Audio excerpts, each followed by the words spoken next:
అందరికీ నమస్కారం. Welcome to untold history Telugu channel. Iran అధ్యక్షుడు ఇబ్రహీం రైసీ హెలికాప్టర్ క్రాష్ అవడంతో దుర్మరణం పాలయ్యారు. నిన్న ఆదివారం రోజు ఆయన ప్రయాణిస్తున్న చోపర్ హెలికాప్టర్ ప్రమాదానికి గురయ్యింది అన్న వార్తలు వెలువడడంతోనే పాపం ఇరాన్ ప్రజలు ఆయన సజీవంగా తిరిగి రావాలని ప్రార్థనలు జరిపారు. కానీ అది జరగలేదు. ఈరోజు ఆయన ఘోర ప్రమాదంలో చనిపోయారు అంటూ ఇరాన్ అధికారికంగా ప్రకటించింది. అసలు ఇబ్రహీం రైసీ హెలికాప్టర్లో ఎక్కడకు వెళ్లారు, ఎందుకు వెళ్లారు, వెంట ఎవరెవరు వెళ్లారు, ఏం జరిగింది అనే వివరాలలోకి వెళితే, ఇరాన్ అండ్ అజర్బైజాన్ సరిహద్దు ప్రాంతంలో అరస్ అనే ఒక నది ఉంటుంది. ఈ నదిపైన ఒక జల విద్యుత్ డ్యామును నిర్మించారు. ఆ డ్యామ్ అటు అజర్బైజాన్ దేశానికి ఇటు ఇరాన్కి కూడా ఉపయోగకరంగా ఉంటుంది. హెలికాప్టర్లో ఇబ్రహీం రైసీ ఈ డ్యామ్ ఓపెనింగ్ కొరకు వచ్చారు. ఓపెనింగ్ జరిగాక అజర్బైజాన్ నాయకుడితో కూడా మీట్ అయ్యారు. ఈ అజర్బైజాన్ నాయకుడి పేరు ఇల్హాం హైదర్ అలియం. 834 మీటర్ల డ్యామ్ పైన ఈ ఇద్దరు నాయకులు నడుస్తూ ముచ్చటించుకున్నారు కూడా. తర్వాత రైసీ అక్కడ నుండి ఇరాన్కు తమ హెలికాప్టర్లో బయలుదేరారు. ఈ హెలికాప్టర్ పేరు బెల్ 212. ఇది ఇరాన్ మోడల్ హెలికాప్టర్. ఇందులో 15 మంది దాకా వెళ్ళవచ్చు. అయితే వాతావరణ శాఖ హెచ్చరికలు ఇరాన్లో పనిచేయవా, లేక అలాంటి హెచ్చరికలను ఇరానియన్లు పట్టించుకోరా తెలియదు గాని, దేశ అధ్యక్షుడిని తీసుకువెళుతున్న దారి ఎలా ఉంది అనే విషయం గమనించకుండానే హెలికాప్టర్ గాల్లోకి దూసుకు వెళ్ళింది.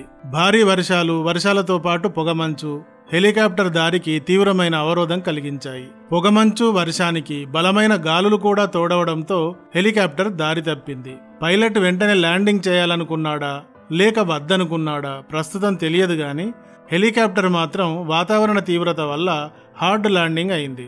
హార్డ్ ల్యాండింగ్ అంటే హెలికాప్టర్ నిట్ట నిలువుగా కంట్రోల్ తప్పి వేగంతో దూసుకు వెళ్లి నేలను గుద్దుకోవడం. హార్డ్ ల్యాండింగ్ మీన్స్ నేలపై కూలిపోవడం అని ఒక్క మాటలో మనం అనుకోవచ్చు. ఇది జరిగింది. ఇబ్రహీం ప్రయాణిస్తున్న చోపర్ హెలికాప్టర్ అలా హార్డ్ ల్యాండింగ్ అయింది. ఇబ్రహీం రైసీతో పాటు ఇరాన్ విదేశాంగ మంత్రి హుస్సేన్ అమీర్ అబ్దుల్లాహియాన్ అనే ఆయన కూడా ఉన్నాడు. తూర్పు Azerbaijan province governor Malek Rahmat, Tabriz city ప్రార్థన గురువు హొజ్జత్ లెస్లాం హల్ హషేమ్ అనే ఆయన కూడా ఉన్నాడు. ఇంకా వీరితో పాటు అంగరక్షకులు మొత్తం కలిసి అందులో 9 మంది ఉన్నారు.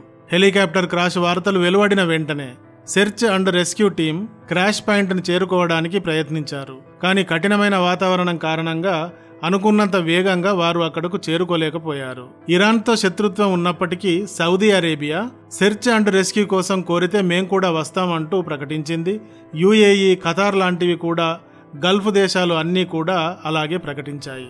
ఇరాన్ రెస్క్యూ అండ్ సెర్చ్ టీంల కోసం యూరోపియన్ యూనియన్ తమ ర్యాపిడ్ రెస్పాన్స్ మ్యాపింగ్ సర్వీస్ని యాక్టివేట్ చేసింది. ఇరాన్ ఇబ్రహీం రైసీ హెలికాప్టర్ని సెర్చ్ చేయడానికి తమకు night vision search and rescue helicopter కావాలని టర్కీని అభ్యర్థించింది. టర్కీ దీనికి ఇవ్వడమే గాక 6 వెహికల్స్ని, 32 పర్వతారోహక రెస్క్యూ సిబ్బందిని కూడా పంపించింది. రైసీ ప్రయాణించిన హెలికాప్టర్ 3 హెలికాప్టర్ల కాన్వాయ్లోని ఒకటి. మిగతా 2 సురక్షితంగానే వెళ్లాయి గాని రైసీ వెళుతున్న హెలికాప్టర్ మాత్రమే ప్రమాదానికి గురైంది. ప్రమాదం జరగడానికి కొద్ది ముందు అధికారులు సిబ్బందితో చాలాసార్లు మాట్లాడినట్టుగా చెబుతున్నారు. అయితే అప్పటి వరకు సంఘటన మరీ తీవ్రంగా లేదనే వారు చెప్పారు అని మన్సూర్ అనే ఇరాన్ అధికారి అన్నాడు. కానీ ఆ తర్వాత హెలికాప్టర్తో సంబంధాలు తెగిపోయాయి. తబ్రిజ్కి చెందిన వైమానిక దళం యొక్క 6వ బెటాలియన్ వర్జకాన్ అనే ప్రాంతానికి చేరుకున్నాయి. ఎందుకంటే హెలికాప్టర్ క్రాష్ అయిన ప్రాంతం అదే అని వారు గుర్తించడం జరిగింది కాబట్టి. వర్జకాన్ తూర్పు అజర్బైజాన్ ప్రావిన్స్ ప్రాంతానికి సమీపంగా ఉంటుంది. ఇరాన్లోని ఒక సెంట్రల్ డిస్ట్రిక్ట్ ఇది. సో ఈ ప్రాంతంలో రెస్క్యూ ప్రారంభించారు. కానీ వాతావరణం వారికి చాలా పెద్ద సవాలుగా మారింది. తక్షణం గుర్తించి రెస్క్యూ చేయడానికి వీలు లేకుండా పోయింది. పైగా ఇరాన్ టైం ప్రకారం అది రాత్రి 9:30 ప్రాంతం.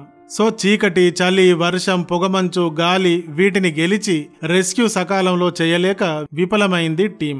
చివరికి మిగిలిందేమిటి అంటే వర్జకాన్ ప్రాంతంలోని ఓ కొండపైన హెలికాప్టర్ క్రాష్ అయ్యి ఇబ్రహీం రైసీ మృతదేహం మిగిలింది. ఆయనతో పాటు హుస్సేన్ అమీర్ అబ్దుల్లాహియాన్ కూడా చనిపోవడం జరిగింది. ఈ క్రాష్లో చనిపోయిన వీరి పార్థివ శరీరాలు గుర్తుపట్టలేనంతగా కాలిపోయాయట. ఎక్కడ కూలిపోయింది అనే దానికి సంబంధించిన ఫోటోను ఇచ్చాను చూడండి. ఇబ్రహీం రైసీ చివరి రోజు అలా ముగిసింది. ఇబ్రహీం రైసీ 14 డిసెంబర్ 1960లో మషాద్లోని నోగున్ అనే జిల్లాలో ఒక మతాధికారుల కుటుంబంలో జన్మించారు. యూనివర్సిటీ నుండి డాక్టరేట్ తీసుకున్నారు. తర్వాత లా చదివి ప్రాసిక్యూటర్ అయ్యారు. 1988లో ఇరాన్ అప్పటి సుప్రీం లీడర్ ఆయతుల్లా రొహెల్లా ఖొమేనీ దృష్టిలో పడ్డారీన. ఆయతుల్లా రొహెల్లా ఖొమేనీ తర్వాత ఆయతుల్లా ఖొమేనీ సుప్రీం లీడర్గా ఎంపికయ్యారు. ఈయన ఎంపికైన తర్వాత రైజీ జనరల్ ఇన్స్పెక్షన్ ఆఫీస్ హెడ్ అయ్యారు. 2004 నుండి 2014 వరకు ఇరాన్ యొక్క మొదటి డిప్యూటీ చీఫ్ జస్టిస్గా చేశారు. ఇలా చాలా పదవులు నిర్వహించారు ఈయన. 2017లో అధ్యక్ష పదవికి పోటీ చేశారు కానీ ఓడిపోయారు. 2021లో మళ్లీ పోటీ చేశారు, ఈసారి గెలిచారు. అయితే 2021లో జరిగిన ఎలక్షన్స్ పూర్తిగా రైజీ కొరకు రిగ్గింగ్ చేయబడ్డాయన్నది ఆరోపణ కాదు, ఇది నిజమని కూడా తేలింది. ఏమైతేనేం గానీ ఆయన అలా ఇరాన్ అధ్యక్షుడయ్యారు. అలా లాయర్గా మొదలై దేశానికి అధ్యక్షుడై చివరికి ఇలా హెలికాప్టర్ క్రాష్లో పైకెళ్లిపోయారు రైజీ ఆయన తన 63 ఏళ్ల వయసులో ఈ విధంగా చనిపోయారు. ఇబ్రహీం రైసీ మరణం గురించి ప్రపంచ దేశాధినేతలంతా దిగ్భ్రాంతిని, వెంటనే సంతాపాన్ని తెలియజేశారు. మన ప్రధాని మోడీ గారు కూడా సోమవారం రైజీ మరణ వార్త విని భారత్ ఇరాన్ల మధ్య ద్వైపాక్షిక సంబంధాలను బలోపేతం చేయడంలో ఆయన కృషి ఎప్పటికీ గుర్తుండిపోతుంది అన్నారు. అలా అంటూ ఎక్స్లో తన సంతాపాన్ని పోస్ట్ చేశారు. అలాగే విదేశాంగ మంత్రి జయశంకర్ గారు కూడా సంతాపం వ్యక్తం చేశారు. ఇక ఇబ్రహీం రైసీ హెలికాప్టర్ క్రాష్ అయ్యి చనిపోవడం వెనక మొస్సాద్ హస్తం ఉందని, ఇప్పుడు ఇరాన్ ఇజ్రాయెల్ పైన దాడి చేస్తుందని, దీంతో ఇక 3వ ప్రపంచ యుద్ధం స్టార్ట్ అవుతుందని కొన్ని వీడియోలు పోస్ట్ అవుతున్నాయి. 3వ ప్రపంచ యుద్ధం కానీ మొదలైతే వీడియోలు చేసుకోవడానికి ఫుల్గా కంటెంట్ దొరుకుతుంది అన్నట్టుగా. కానీ ఇక్కడ వాతావరణం కారణంగానే హెలికాప్టర్ క్రాష్ అయ్యింది అనేది మనకు క్లియర్గా కనబడుతోంది. పైగా ఇలా ఇరాన్ నేతలపైన దాడులు చేయడం విషయానికి వస్తే ఇజ్రాయెల్ ఒక్కటే ఈ విధంగా దాడులు చేయదు. ఐఎస్ కూడా ఇరాన్కు శత్రువే. కుదిరితే ఇజ్రాయెల్ ఇలాంటి అటాక్ చేస్తుందో లేదో తెలియదు కానీ ఐఎస్ మాత్రం చేస్తుంది. ఎందుకంటే ఐఎస్ అనుబంధ సంస్థ ISIL ఖాసిం సులేమానీ వర్ధంతి సందర్భంగా 2024 జనవరి 3వ తేదీన బాంబులు పేల్చి 100 మందిని చంపింది. 2017లో ఇరాన్ పార్లమెంటు పైన మాజీ Iran supreme leader ఆయతుల్లా Rohella Khomeini సమాధి పైన కూడా ఈ ఐఎస్కి చెందిన సంస్థ ఘోరమైన దాడులు జరిపింది. కాబట్టి రైజీ మరణం వెనుక ఏమైనా అనుమానం ఉంటే ఇజ్రాయెల్ పైన ఒక్కటే కాదు ఐఎస్ పైన కూడా ఉండే అవకాశం ఉంది. కానీ ప్రమాదం జరిగిన తీరు ప్రకారం ఇబ్రహీం రైసీ కాలం తీరిపోయినట్టే ఉంది గాని ఎవరో టార్గెట్ చేసి లేపేసినట్టుగా లేదు. ఇందువల్ల 3వ ప్రపంచ యుద్ధం వస్తుందన్న భయం అయితే లేదు.